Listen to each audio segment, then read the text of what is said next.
Hello students, welcome to RNM academy channel.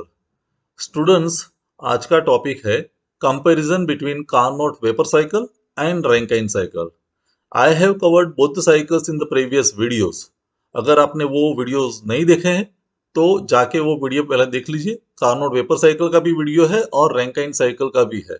और Rankine cycle और Carnot vapour cycle दोनों के आधार पर मैंने न्यूमेरिकल्स भी लिए हैं।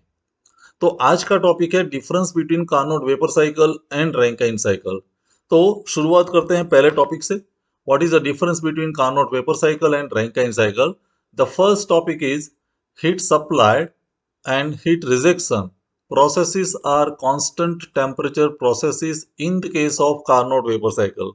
आप अगर याद करें तो कार्नोट वेपर साइकिल में जो दो प्रोसेस है, heat addition and heat rejection. Heat addition होती है बॉयलर में और हीट रिजेक्शन होता है कंडेंसर में। तो ये दोनों प्रोसेसेस कांस्टेंट टेम्परेचर प्रोसेसेस है। अगर हम उसका डायग्राम देखें यहाँ, टीएस डायग्राम, तो देखिए कांस्टेंट टेम्परेचर प्रोसेस है, प्रोसेस 1 2 एंड प्रोसेस 3 4। तो ये पहला टॉपिक कार्नोट वेपर साइकिल के लिए। लेकिन रैंकाइन साइकिल में वैसा नहीं है।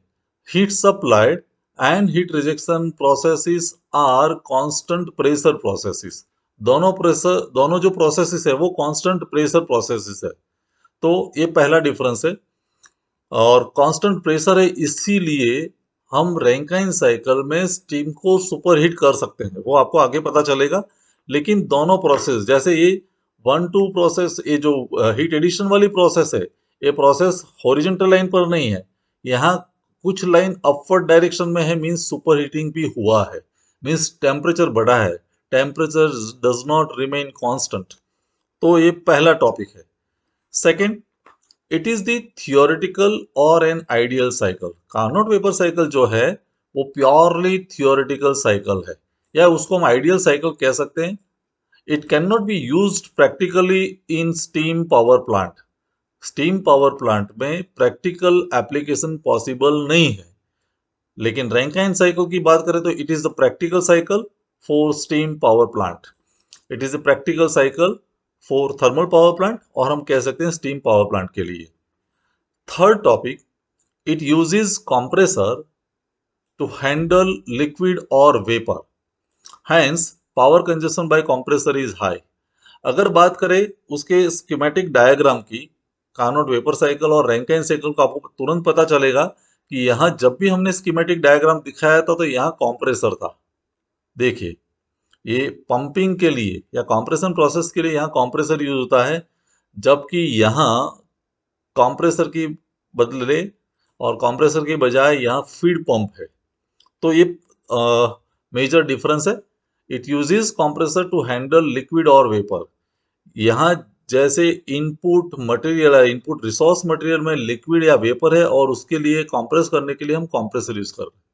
और आपको पता होगा जब भी हम कंप्रेसर यूज करते हैं तो पावर कंजप्शन बहुत बढ़ जाता है, चाहे वो रेफ्रिजरेशन की डिवाइस हो, एयर कंडीशनिंग डिवाइस हो। कंप्रेसर जहां भी यूज होता है power consumption is very large. लेकिन रैंकाइन साइकिल में ऐसा नहीं है। It uses the pump to handle water, क्योंकि यहाँ कंडेंसर में से बाहर निकलने वाला फ्लूइड प्योरली वाटर है। 100% कंडेंसेशन होता है तो वाटर है, और वाटर को हैंडल करने के लिए पंप काफी है। एंड पंप जैसे यूज करते हैं तो power consumption by pump is very very low. तो पावर कंजप्शन का बहुत बड़ा एडवांटेज है। In case of Rankine cycle power consumption is very low. Fourth topic है, the thermal efficiency of Carnot cycle is higher than Rankine cycle. हमें पता है कि ये प्योरली आइडियल साइकिल है, थियोरेटिकल साइकिल है, तो एफिशिएंसी ऑब्वियसली हायर होगी, प्रैक्टिकेबिलिटी है नहीं। तो thermal efficiency of Carnot cycle is higher than Rankine cycle. और यहाँ रिवर्स है, the thermal efficiency of Rankine cycle is less than Carnot cycle. Obviously practical cycle है तो लॉसेस भी इंकर होंगे। तो रैंकाइन साइकिल की एफिशिएंसी कार्नोट साइकिल से कम है। ये फोर्थ टॉपिक है। फिफ्थ टॉपिक की बात करते हैं। Superheating of steam is not possible in case of Carnot vapour cycle. ये इंपॉर्टेंट टॉपिक है। हम यहाँ स्टीम को सुपरहीट नहीं कर सकते, क्योंकि सुपरहीट करने के लिए हमें हीट देनी पड़ेगी, और हीट की वजह से स्टीम का टेम्परेचर बढ़ेगा, और उसकी वजह से heat addition at constant temperature नहीं रहेगा, क्योंकि यहाँ heat addition process constant temperature heat addition है, और सुपर हीटिंग करेंगे तो टेम्परेचर बढ़ेगा, तो super heating is not possible. और रैंकाइन साइकिल में super heating of steam is possible, क्योंकि यहाँ हीट एडिशन जो है वो कांस्टेंट प्रेशर प्रोसेस है, तो कांस्टेंट प्रेशर पर हम फर्दर हीट ऐड करके स्टीम का टेम्परेचर बढ़ा सकते हैं, तो सुपर हीटिंग इज पॉसिबल। आप समझ सकते हैं, देखिए जैसे यहाँ हमने टेम्परेचर में बट मीन्स इंक्रीज किया यहाँ से ये, तो ये सुपर हीटिंग है। So it is not a constant temperature heat addition, it is a constant pressure heat addition process. Sixth topic, the condensation is not complete in case of Carnot vapour cycle.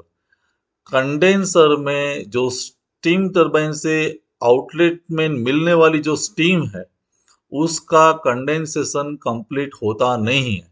So the condensation of steam is not complete, hence the wet steam comes out from the condenser। Condenser में से बाहर निकलने वाली जो steam है वो wait steam है, means water particles भी है, वेपर पार्टिकल्स भी है। यहाँ ऐसा नहीं है, the condensation is complete, hence the saturated liquid comes out from the condenser।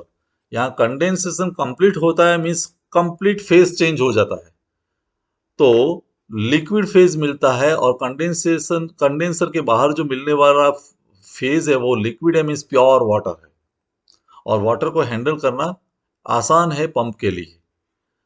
Seventh topic, Carnot vapour cycle is reversible cycle, it is purely ideal cycle, so वो reversible cycle है, but Rankine cycle is irreversible cycle. तो आपको इतने points याद रखने हैं। Last में आप अगर टाइम परमिट करता है तो आप दोनों का स्कीमेटिक डायग्राम और टेम्परेचर एंट्रोपी डायग्राम दिखा सकते हैं, और उसके आधार पर भी एक्सप्लेनेशन या डिस्क्रिप्शन कर सकते हैं। तो यहाँ की वर्ड याद रखिए, जैसे यहाँ हीट सप्लाइड हीट रिजेक्शन, यहाँ भी कांस्टेंट टेम्परेचर प्रोसेस है, कांस्टेंट प्रेशर प्रोसेस है, ये प्योरली थियोरेटिकल साइकिल है। यहाँ लिक्विड और वेपर को हैंडल करना है तो कंप्रेसर यूज होता है, power consumption is high, thermal efficiency Carnot cycle की ज्यादा है, सुपर हीटिंग पॉसिबल नहीं है, कंडेंसेशन कंप्लीट नहीं है, और it is purely reversible cycle. तो बाकी के टॉपिक्स आप लिख सकते हैं रैंकाइन साइकिल के लिए। स्टूडेंट्स, मुझे लगता है कि आपको इस डिफरेंस वाले पॉइंट्स जो है वो समझ में आए होंगे, और इसके आधार पर आप जीटीयू की एग्जामिनेशन में depending upon the marks weightage आप एक्सप्लेनेशन दे सकते हैं। मिलते हैं अगले वीडियो में कोई नए टॉपिक के साथ। Thank you for watching, thank you very much. अगर आपको ये वीडियो पसंद आया है और आप मेरे चैनल पर नए हैं तो प्लीज मेरे चैनल को लाइक कीजिए, शेयर कीजिए और सब्सक्राइब जरूर कीजिए। Thank you very much.